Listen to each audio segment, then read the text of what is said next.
Hello, പുതിയൊരു വീഡിയോയിലേക്ക് എല്ലാവർക്കും സ്വാഗതം. ഇന്നത്തെ വീഡിയോയിൽ കുറച്ച് ക്ലീനിങ്, ഓർഗനൈസിങ് അങ്ങനെയുള്ള കാര്യങ്ങളൊക്കെ ഇൻക്ലൂഡ് ആക്കിയിട്ടുണ്ട്. ഇവിടെ സ്റ്റഡി റൂം എന്ന് പറഞ്ഞിട്ടൊരു റൂമുണ്ട്. ഏറ്റവും മെസ്സി ആയിട്ടുള്ളൊരു റൂമാണ്. അപ്പോൾ അതിൻ്റെ കുറച്ച് ഡീക്ലട്ടറിങ് പരിപാടികളൊക്കെയാണ് ചെയ്യുന്നത്.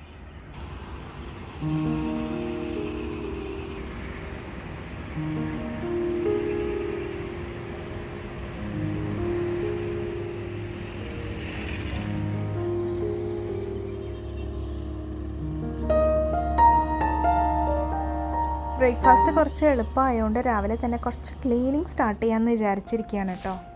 അപ്പം ഇതൊരു ഹോളിഡേ ആണ്, അതുകൊണ്ട് തന്നെ ഞാൻ വിചാരിച്ചു ഇതൊരു പെൻഡിങ് ടാസ്ക് ആയിരുന്നു. അതിന് മുന്നേയും ഈ റൂം ക്ലീൻ ചെയ്തിട്ടുണ്ടെങ്കിലും എനിക്കറിയാം ഉള്ളിലുള്ള കബേർഡ്സിലെല്ലാം ഇനിയും ഒരുപാട് ഐറ്റംസ് കളയാനും ഓർഗനൈസ് ചെയ്യാനൊക്കെ ഉണ്ട്. അപ്പം എൻ്റെ മനസ്സിൻ്റെ ഒരു കോർണറിൽ അതൊക്കെ എടുക്കുന്നുണ്ട്. ഇത് ക്ലീൻ ചെയ്യണം എന്നാൽ മാത്രമാണ് കുറച്ചൊന്ന് റെഡി ആവുള്ളൂ. അപ്പം എനിക്ക് ജോലി സ്റ്റാർട്ട് ചെയ്തുകൊണ്ട് തന്നെ അതിനൊരു സമയം കിട്ടാത്തതുകൊണ്ട് ഞാനതിങ്ങനെ ചെയ്യേണ്ട ഓരോ സാറ്റർഡേയ്സ്, ഓരോ വീക്കെൻഡ്സ് വരുമ്പോഴും ചെയ്യാതെ പോവുമായിരുന്നു. അപ്പം അത് ഫൈനലി നമുക്കത് ഫേസ് ചെയ്യാതെ പറ്റില്ലല്ലോ. അപ്പം എന്താ ചെയ്തതെന്ന് വെച്ചാൽ ഞാൻ കബോർഡ്സിലുള്ള എല്ലാ ഐറ്റംസും എടുത്തങ്ങ് പുറത്തോട്ടിട്ടു. അപ്പോൾ മെയിനായിട്ട് വരുന്ന സാധനങ്ങൾ എന്താണെന്ന് വെച്ചാൽ കുറച്ച് സ്റ്റേഷനറി ഐറ്റംസ് ഉണ്ട്, കുറച്ചധികം ബുക്സ് ഉണ്ട്, പിന്നെ കുറേ വയേഴ്സൊക്കെ ഇല്ലേ, ചിലത് യൂസ് അങ്ങനത്തെ കുറച്ച് സംഭവങ്ങളുണ്ട്. പിന്നെ കുറച്ച് പെയിൻറ്റ്, കൂടുതലും അങ്ങനത്തെ കാര്യങ്ങളാട്ടോ, പെയിൻറ്റ്, ക്രാഫ്റ്റ് ഐറ്റംസ് അങ്ങനെയുള്ള കാര്യങ്ങളാണ്. മിക്കപ്പോഴും പറ്റുന്നൊരു കാര്യം എന്ന് വെച്ചാൽ നമുക്ക് എന്തെങ്കിലും ഒരു യൂസ് വരും എന്നുള്ള പല റീസൺ കൊണ്ടാണ് നമ്മളിത് മെയിൻലി എടുത്തു വെക്കുന്നത്. പലപ്പോഴും കൺഫ്യൂഷനാണ് എടുത്തു വെക്കണോ കളയണോ എന്നുള്ളത്.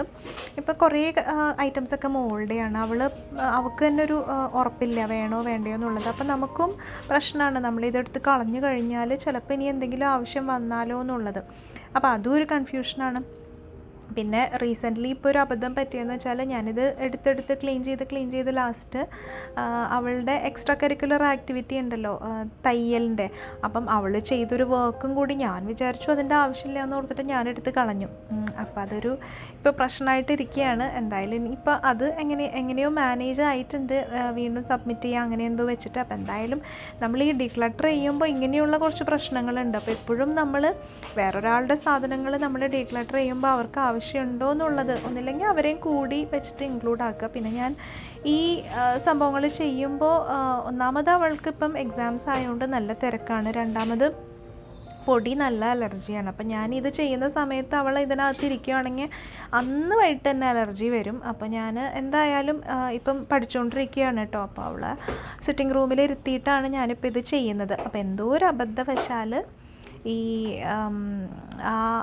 തുന്നുന്ന സംഭവങ്ങൾ, അപ്പോൾ എൻ്റെ ഒരു വിചാരം എന്ന് വെച്ചാൽ ഞാനത് എവിടെയോ മാറ്റി വെച്ചു എന്നുള്ളത് തന്നെയാണ് എൻ്റെ മൈൻഡിൽ. പക്ഷേ പിന്നീട് നമ്മൾ എത്ര നോക്കിയിട്ടും സംഭവം കാണുന്നില്ലായിരുന്നു കേട്ടോ.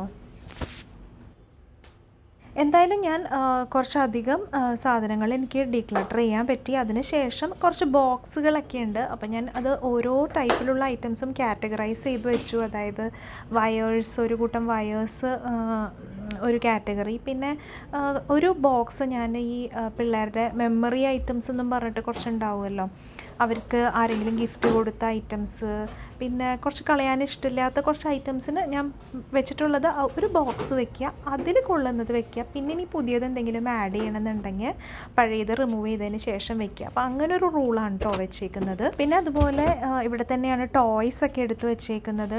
കുട്ടികൾ വലുതായെങ്കിലും ടോയ്സ് ഒന്നും കളഞ്ഞിട്ടില്ല. മെയിൻലി എന്താണെന്ന് വെച്ചാൽ ഇപ്പം അത് ഏറ്റവും കൂടുതൽ ഉപകാരം വന്നത് ഈ കോവിഡിൻ്റെ സമയത്തൊക്കെ കേട്ടോ. കോവിഡ് സമയത്തായപ്പോഴത്തേനും പെട്ടെന്ന് അവർക്ക് എന്താ ചെയ്യേണ്ടതെന്ന് അറിയില്ല. അപ്പോൾ ഈ ഇൻഡോർ ടോയ്സും കുറേ കാര്യങ്ങൾ മുന്നേ ഉണ്ടായിരുന്നതൊക്കെ എടുത്തിട്ടാണ് പിന്നെ കളിക്കാൻ തുടങ്ങിയത്.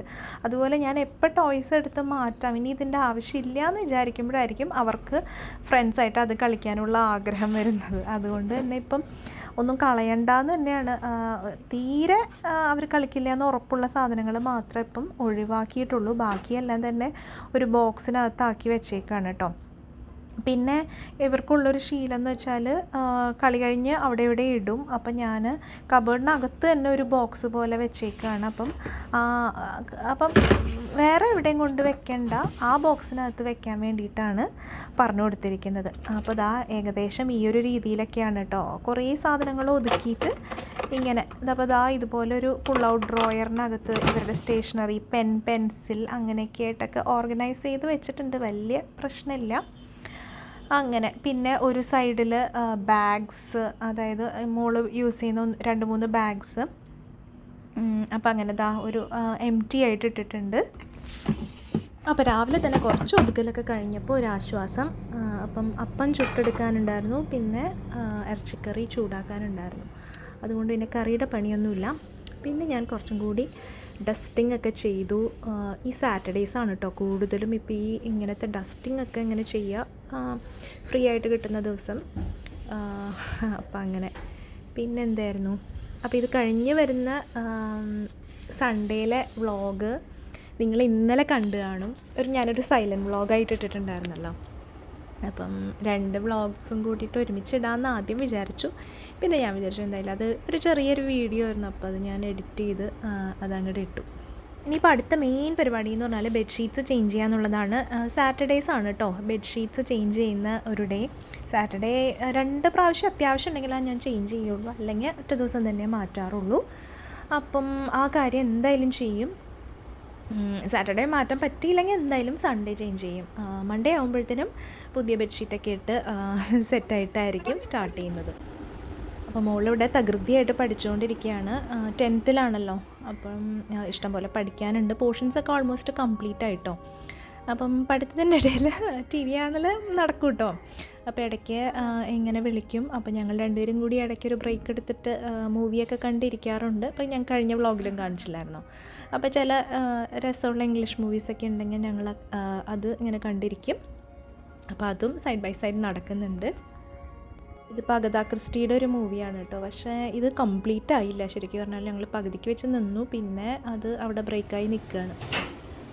അപ്പോൾ അതൊക്കെ കഴിഞ്ഞ് ലഞ്ചിൻ്റെ ടൈമായി. അപ്പോൾ ഞാൻ നെയ്ച്ചോറുണ്ടാക്കി. നെയ്ച്ചോറ് വൈറ്റ് റൈസ്, പ്രോപ്പർ നെയ്ച്ചോറല്ല, ഒരു വൈറ്റ് റൈസ് എന്ന് പറയാം, നെയ്യൊക്കെ ഇട്ടിട്ട്. പിന്നെ രാവിലത്തെ ചിക്കൻ കറി ഉണ്ടല്ലോ, അപ്പോൾ അത് കുറച്ചുകൂടി ഇരിപ്പുണ്ടായിരുന്നു. ഞാൻ തലേദിവസം തന്നെ ചിക്കൻ കറി ആക്കി വെച്ചിട്ടുണ്ടായിരുന്നു. അപ്പോൾ നല്ല വറുത്തരച്ച ചിക്കൻ കറി ആണെങ്കിലും ഒരുപാടങ്ങ് ഞാൻ ബ്രൗൺ ആക്കിയിട്ടില്ല.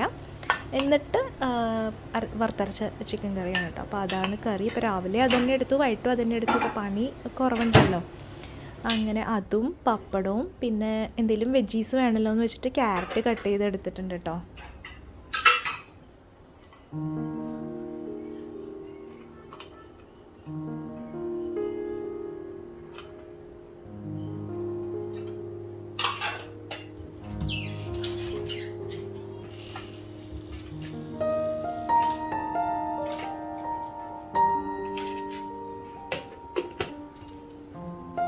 അങ്ങനെ അതൊക്കെ കഴിഞ്ഞ് ഞാൻ വീണ്ടും കുറച്ചും കൂടി ക്ലീനിങ്ങിന് നിന്നു. ഒരു കബോർഡും കൂടി ഒന്ന് ഓർഗനൈസ് ചെയ്ത് ഒന്ന് ഒതുക്കി വെക്കാമെന്ന് വിചാരിച്ചിട്ട് അപ്പോൾ ആ ഒരു പണിയും കൂടി ചെയ്യാണ് കേട്ടോ.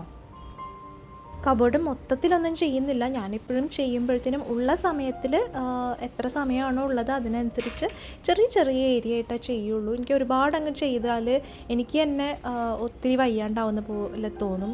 പിന്നെ നമുക്കൊരു ഹോളിഡേ കിട്ടുമ്പോഴത്തേനും ഫുൾ ടൈം നമ്മളിങ്ങനെ ക്ലീനിങ് ചെയ്ത് വയ്യാതെ ആവുന്നതിലും ചെറിയ ചെറിയ ഏരിയ ആയിട്ട് ചെയ്താൽ ആ ഒരു ഏരിയ ഭംഗിയാവുകയും ചെയ്യും, നമ്മളങ്ങ് ഒരുപാട് എക്സോസ്റ്റഡ് ആവുകയും ചെയ്യില്ലല്ലോ. അപ്പോൾ ഇന്ന് ഞാൻ മടക്കി ഒതുക്കി വയ്ക്കുന്നത് എൻ്റെ തന്നെ വീട്ടിലിടുന്ന ഡ്രസ്സുകളും പിന്നെ കുറച്ച് പുറത്തിടുന്ന ഡ്രസ്സും, അങ്ങനെ എൻ്റെ മാത്രം ഡ്രസ്സുകളാണ് കേട്ടോ ഞാൻ ഒതുക്കി വയ്ക്കുന്നത്. ചില വീഡിയോസൊക്കെ കാണുമ്പോഴത്തേനും അവർ വാർഡ്രോബ് ഓർഗനൈസ് ചെയ്ത് വെക്കുന്നത് കാണുമ്പോൾ കൊതിയാവും കേട്ടോ. അപ്പം പ്രത്യേക രീതിയിലാണ് മടക്കി വയ്ക്കുക. ചിലർ നല്ല ഭംഗിയിൽ തേച്ചൊക്കെ വെക്കും. അപ്പം ഞാൻ ഒട്ടുമിക്ക സമയത്തും തേക്കാറില്ല. പിന്നെ ഞാൻ എന്നെ തന്നെ പുഷ് ചെയ്ത് ചിലപ്പോൾ ഒരു 10 minutes ടൈമറോ അങ്ങനെ എന്തെങ്കിലുമൊക്കെ വെച്ചിട്ട് കുറച്ചൊന്ന് തേച്ചെടുക്കും. അങ്ങനെയൊക്കെ ചെയ്യാറുള്ളൂ, അല്ലാതെ റെഗുലറായിട്ട് തേക്കുന്ന പരിപാടി ഇല്ല കേട്ടോ. പിന്നെ മടക്കുന്നതാണെങ്കിലും നമുക്ക് ഒരുപാട് ഡ്രസ്സ് ഉണ്ടാവും ഇവിടെ മടക്കാൻ. അതുകൊണ്ട് തന്നെ ഞാൻ ഡെയിലി ചെയ്യും കേട്ടോ. പക്ഷെ എന്നാലും നല്ല നീറ്റായിട്ടൊന്നുമല്ല മടക്കുക. അപ്പോൾ ഇന്നിപ്പോൾ എന്തായാലും ഈ ഒരു പണിക്ക് കബോർഡ് നല്ല ഭംഗിയിൽ ഒതുക്കാമെന്ന് വിചാരിച്ച കാരണം ഞാൻ ഇച്ചിരി സൂക്ഷിച്ചും കണ്ടൊക്കെയാണ് മടക്കുന്നത്. ഒതുക്കിയെടുത്ത് വെക്കുമ്പോൾ ഒരു ഭംഗിയിലൊക്കെ ഇരിക്കട്ടെ എന്ന് വെച്ചിട്ട്. അപ്പോൾ ശരിക്കും പറഞ്ഞാൽ ഇങ്ങനെ വീഡിയോസ് എടുക്കുന്നത് നമുക്കൊരു മോട്ടിവേഷനാണ് കേട്ടോ. ചെയ്യുന്ന പണി കുറച്ചുകൂടി ഒരു ഭംഗിയിൽ ചെയ്യാൻ വേണ്ടിയിട്ട് നമുക്കതൊരു മോട്ടിവേഷൻ തന്നെയാണ്. പിന്നെ എൻ്റെ ഒരു വാർഡ്രോബിൻ്റെ ഒരു പ്രശ്നം എന്ന് പറഞ്ഞാൽ നമുക്ക് യൂഷ്വലി കബേർഡ്സിൻ്റെ സൈസ് എന്ന് പറഞ്ഞാൽ ഒരു സെക്ഷൻ എന്ന് പറഞ്ഞാൽ നമുക്ക് രണ്ട് മടക്കിയ രണ്ട് ഐറ്റംസ് വെക്കാവുന്ന രീതിയിലായിരിക്കും പൊതുവേ വാർഡ്രോബിൻ്റെ അളവുള്ളത്. ഇവിടുത്തെ ഒരു വാർഡ്രോബ് പണിത് വെച്ചേക്കുന്നത് എങ്ങനെയാണെന്ന് വെച്ചാൽ ഒരു സെക്ഷനിൽ നമ്മൾ തുണി മടക്കി വെച്ചാൽ അടുത്ത സെക്ഷനിൽ നമുക്ക് അത്ര തന്നെ വലുപ്പത്തിൽ വെക്കാൻ പറ്റില്ല. ആ ഒരു രീതിയിലാണ്. അതുകൊണ്ട് തന്നെ എനിക്ക് നമ്മൾ സാധാരണ മടക്കി വെക്കുന്ന രീതിയിൽ ഇതിൽ എടുത്തു വെക്കുന്ന അങ്ങനെ ഒരു ബുദ്ധിമുട്ടുണ്ട് കേട്ടോ. പിന്നെ ഇപ്പം നമ്മളെന്തായാലും റെൻ്റൽ അപ്പാർട്ട്മെൻ്റ് അല്ലേ, അപ്പോൾ പറ്റുന്ന പോലെയൊക്കെ അങ്ങ് എടുത്ത് വയ്ക്കുക. പിന്നെ അതുപോലെ നമ്മൾ കബോർഡ്സിൽ ബാസ്ക്കറ്റൊക്കെ എടുത്ത് വയ്ക്കില്ലേ, ഇപ്പോൾ ഇതിലങ്ങനെ വെക്കാൻ പറ്റില്ല. കാരണം ഒരു സെക്ഷനിൽ ബാസ്ക്കറ്റ് വെച്ചാൽ പിന്നെ അതേപോലെ ഒരു ചെറിയ സെക്ഷനാണ് നമുക്ക് ബാക്കി ഉണ്ടാവുള്ളൂ. അപ്പോൾ പിന്നെ നമ്മൾ ബാസ്ക്കറ്റ് വെക്കുന്നതിലൊരു അർത്ഥമില്ലാത്ത പോലെയാണ്. അപ്പോൾ എന്തായാലും കുഴപ്പമില്ല, പറ്റുന്ന പോലെയൊക്കെ മടക്കി ഒതുക്കി വെക്കാറുണ്ട് കേട്ടോ.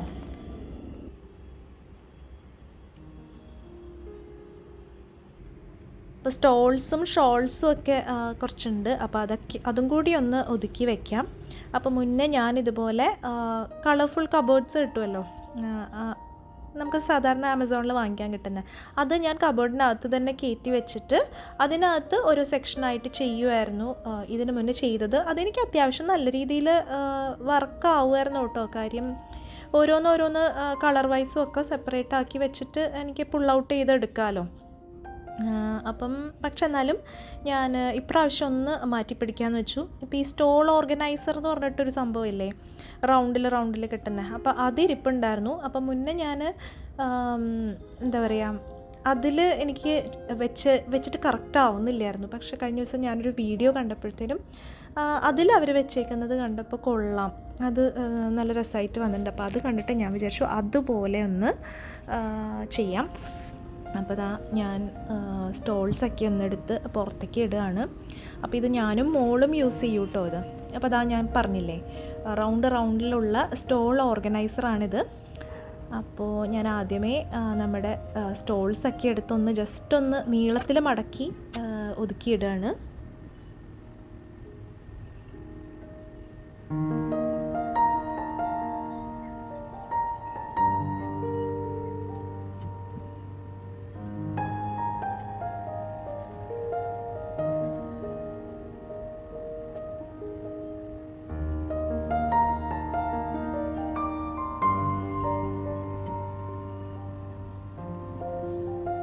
അപ്പോൾ നമ്മളിങ്ങനെ ഓരോരോ സ്റ്റോൾസായിട്ട് ഓരോ ഹോളിൽ വെക്കും. അതിന് ശേഷം പിന്നെ അതിന് മേലെ ഉള്ളത് ഉള്ളിലോട്ടിട്ടിട്ട് പിന്നെ അതിൻ്റെ ബാക്കിലോട്ട് അങ്ങ് ആക്കിയിടും. അപ്പം ഫ്രണ്ടിൽ കാണുമ്പോഴത്തേനും നല്ല നീറ്റായിട്ട് തന്നെ കിടക്കും കേട്ടോ. അപ്പം നിങ്ങൾക്ക് ചിലപ്പോൾ പറഞ്ഞത് മനസ്സിലായോ എന്ന് എനിക്കറിയില്ല. ഞാനിപ്പം ഈ വീഡിയോയിൽ അത് പ്രോപ്പറായിട്ട് കാണിക്കുന്നുണ്ടോ എന്ന് എനിക്കറിയില്ല. എന്തായാലും ഫൈനൽ ലുക്ക് ഞാൻ കാണിച്ചു തരാം. അപ്പോൾ ചെയ്യുന്ന സമയത്ത് എനിക്കൊരു ഉറപ്പുണ്ടായിരുന്നില്ല കേട്ടോ ഇതിങ്ങനെ വർക്കാവോ ഇല്ലയോ എന്ന്. പക്ഷേ ഇപ്പം കുറച്ച് നാളായിട്ട് ഞാനിപ്പം ഈ ഒരു രീതിയിൽ തന്നെയാണ് ഹാങ് ചെയ്തിടുന്നത്. അപ്പോൾ കുഴപ്പമില്ല കേട്ടോ, നമ്മുടെ യൂസ് ചെയ്ത് കഴിഞ്ഞ് കഴിഞ്ഞാൽ പിന്നെ അതേപോലെ തന്നെ നമുക്ക് തിരിച്ച് ഹാങ് ചെയ്തിട്ടാലും മതി. പിന്നെ അതുപോലെ നമുക്ക് ആവശ്യം വരുമ്പം ഇത് എല്ലാം തന്നെ വിസിബിൾ ആണല്ലോ, ഏത് ഷോൾ ഏതൊക്കെ കളേഴ്സ് ഉണ്ടെന്ന് കബോർഡിനകത്തെടുത്ത് വെക്കുന്നതിലും നല്ലത് ഇത് തന്നെയായിട്ടാണ് എനിക്ക് തോന്നിയത്. അപ്പോൾ അതാ 2 സ്റ്റോൾ ഓർഗനൈസറിൽ ഞാനിത് ഒതുക്കി വെച്ചിട്ടുണ്ട് കേട്ടോ. ഈ ഒരു രീതിയിൽ നമ്മുടെ കബോർഡിൽ ഹാങ് ചെയ്തിട്ടാൽ എനിക്ക് ആവശ്യത്തിന് ഏത് കളറാണെന്ന് വെച്ചാൽ നോക്കിയിട്ട് എടുത്ത് യൂസ് ചെയ്യാം. അപ്പോൾ ഇനിയുള്ളത് ഇതുപോലൊരു ബാസ്ക്കറ്റ് ഉണ്ട്. അപ്പോൾ ഞാനതിനകത്ത് ഹാൻഡ് ബാഗ്സ് എടുത്ത് വെക്കാമെന്ന് വിചാരിച്ചു. അങ്ങനെ വേറൊരു ഓർഗനൈസിങ് സിസ്റ്റം ഒന്നുമില്ല ഹാൻഡ് ബാഗ്സ് എടുത്ത് വെക്കാൻ. 2-3 ഹാൻഡ് ബാഗ്സ് ഉണ്ട്. അപ്പോൾ ഞാനത് ഈ ബാസ്ക്കറ്റിൽ തന്നെ എടുത്ത് വെക്കാമെന്ന് വിചാരിച്ചു. ഇതിപ്പോൾ ഒരു ഗ്രീൻ വലിയ ബാസ്ക്കറ്റ് ഉണ്ട് കേട്ടോ. അപ്പോൾ ഞാനത് വെക്കാൻ വേണ്ടി ശ്രമിച്ചുകൊണ്ടിരിക്കുകയാണ്. പക്ഷേ പിന്നെ എനിക്ക് മനസ്സിലായി അത് അതിൽ വെക്കുന്നതിലും 3 ചെറിയ ബാഗുകളുണ്ട്. അത് ഞാൻ ഇതിനകത്ത് വെച്ചിട്ട് ആ ഗ്രീൻ ബാഗ് ഞാൻ സെപ്പറേറ്റ് വെക്കുകയായിരുന്നു കേട്ടോ. കാരണം ആ വലിയ ബാഗ് അത് പ്രോപ്പറായിട്ട് അതിനകത്ത് കൊള്ളുന്നില്ല. അപ്പോൾ ആദ്യം ഞാൻ ഇങ്ങനെ വെച്ചിട്ട് പിന്നെ അത് മാറ്റി. അപ്പോൾ അതൊക്കെയായിരുന്നു ആ ഒരു ദിവസത്തെ കുറച്ച് വിശേഷങ്ങൾ. നിങ്ങൾക്ക് ഇഷ്ടപ്പെട്ടു എന്ന് വിചാരിക്കുന്നു. ഇഷ്ടപ്പെട്ടിട്ടുണ്ടെങ്കിൽ എന്തായാലും ലൈക്ക് ചെയ്യാനും കമൻറ്റ് ചെയ്യാനൊന്നും മറന്നു പോകല്ലേ. ഓരോ ലൈക്കും കമൻറ്റും കാണുമ്പോൾ അതൊരു മോട്ടിവേഷൻ തന്നെയാണ് കേട്ടോ പിന്നെയും വീഡിയോ ചെയ്യാൻ വേണ്ടി. അപ്പോൾ എന്തായാലും പുതിയൊരു വീഡിയോ ആയിട്ട് നമുക്ക് ഉടനെ കാണാം. അതുവരേക്കും ബൈ.